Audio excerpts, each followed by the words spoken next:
Davam edirik. İndi sizi köhnə və nadir fotolardan ibarət illər öncəki Naxçıvanı gözlər önünə gətirən bir kolleksiya ilə tanış edəcəyik.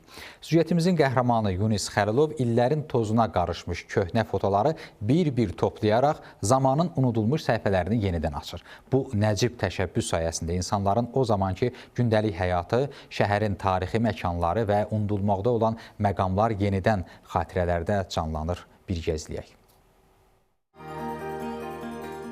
Yunis Xəlilovun məqsədi təkcə şəkil toplamaq deyil. O, Naxçıvanın keçmişini bugünkü və gələcək nəsillərə daha canlı şəkildə çatdırmaqdır.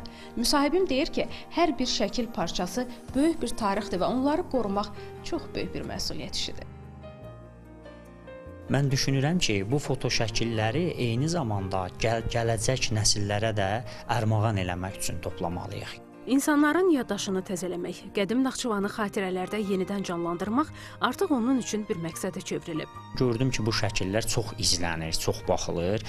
Yəni marağım, özümün də marağına səbəb olurdu. İnsanlarda nostalji hissləri oyatmaq, biri bir şərh yazır ki, burada mənim uşaqlığım keçib. Həmişə onu paylaşmaq lazımdır.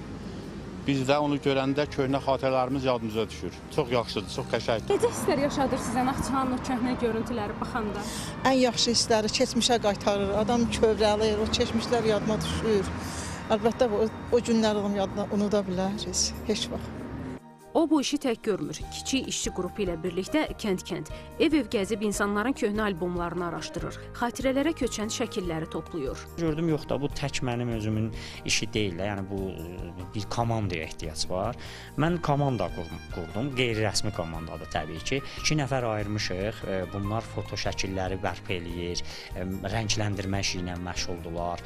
Deyəlim 2 nəfəri ancaq axtarırlar. Yəni məsələn əlaqə saxlayırıq falan.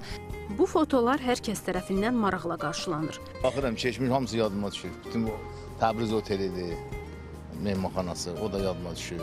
Onun kişilərindən qutarana qədər mən Naxçıvanda olmuşam. Yəni yaxşıdır, hamısı yaxşıdır. Yaxşıdır.